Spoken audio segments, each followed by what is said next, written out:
All right, folks, welcome back to Chris Wyatt Reports. 26 days after South Africa's election, no cabinet. I've already shared my thoughts about what the cabinet should be, but now, while we continue to wait for Ramaphosa's decision, what could it look like? Well, for starters, who's going to be the deputy president? What's the even money on? We don't know what's going on behind closed doors. We can have all kinds of supposition, but I'd say odds are in favor right now is Paul Mashatile, the corruption accused, will remain as the deputy president. We might be surprised. The smart money would be to nominate or to pick Velenkosini Hlabisa from the Inkatha Freedom Party. That would strengthen this government and national unity, but will the ANC do that? I don't know. We don't know the backdoor negotiations. So then it comes down to the cabinet and the most important positions in the South African cabinet.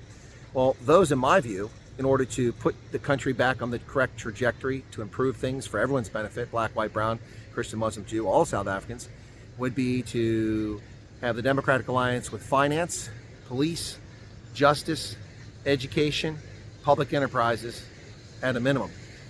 But the challenge here, of course, is that the ANC is not going to want to let go of the security cluster. Again, as I did a prediction about 3 months ago, what the potential coalitions could look like, that was after the Brenhurst poll. One of my descriptions was what I called the Zimbabwe for South Africa scenario.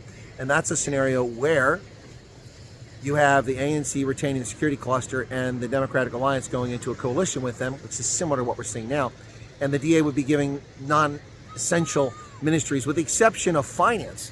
The government would like to see more tax revenue come in and SARS be cleaned up a bit and the finances be sorted out for the government. So the DA is probably very competent at that. And so the ANC would likely give them the finance ministry to improve the country's finances. And then what they'll do is that just gives more opportunity for money to flow into the coffers. And maybe something like tourism, but the DA, if they're smart, and if they have the leverage that many people hope they have, well, then they're going to insist on things like finance, public enterprises, to fix these state-owned enterprises. Look, folks, make no mistake, the Democratic Alliance is not a conservative party. It's left to center politically, and they have many similarities with the ruling African National Congress. They're quite comfortable with state-owned enterprises, something that I find archaic, and it's anathema to my thinking.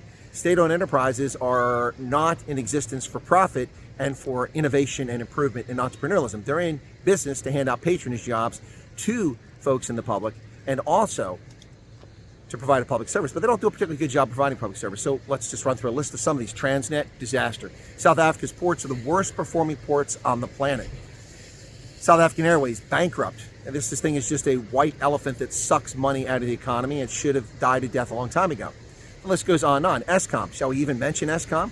Load shedding, the gift of load shedding that the ANC has brought to South Africa. What miserable things. It's crushed economic growth. It's crushed lives. It's led to all kinds of crimes that are just not just theft and pilfering, but also people's lives. When the security gates malfunction, when their cameras malfunction, when their alarm systems malfunction, when the street lights malfunction, that makes the environment optimal for those who have ill intent. So public enterprise is something the DA should fight for. Whether they'll get it or not, I don't know. Beyond that, it's unlikely that the ANC would ever let go of the security cluster. So I'm talking about justice, I'm talking about prisons, the South African National Defense Force, the intelligence services, and South African Police Service. And so it's unlikely those things will go. So what's going to happen? Well, here we're going to roll the dice like we're in Vegas. Here's a prediction. And we got nothing but supposition here. But let's say the DA gets finance. Well, there's a lot of good choices there. But let's go to police and let's pretend that the ANC hands the police sector over to the DA for a minister. Who's the best choice? Well, Andrew Whitfield, the shadow minister of police, is a good choice.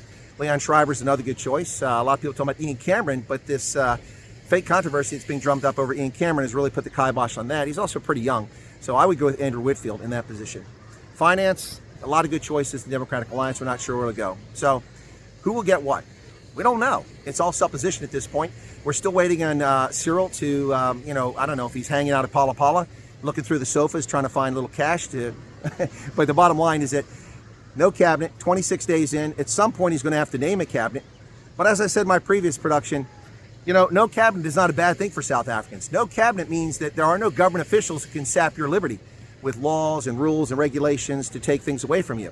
When government doesn't work, sometimes it's in your benefit. Anyway, folks, it's a glass half full perspective rather than a glass half empty. But from Hermanus, this is Chris for Chris Wyatt Reports. And again, we're still waiting for the cabinet. But I predict the DA will probably get 5 or 6 cabinet positions. Your guess is as good as mine. Let's hope it's not something like tourism. I want to be somewhere that can actually make a difference, public enterprises, and finance, that sort of thing. But police is the one that everyone has their eyes on. Who is going to succeed? The cat in the hat. Becca Chile is no longer the Minister of Police, and I think there are parties going on all over the country. I know that if it wasn't for the current distraction, Ian Cameron would probably be cracking up a bottle of champagne because, Ian is also not the garden boy. So anyway, folks, thanks a lot. We'll catch you next time. Be sure to give us a like, leave a comment behind. If you're a hate-wanking leftist, find some other place to hang out. You're on the wrong station. Cheers. Bye-bye.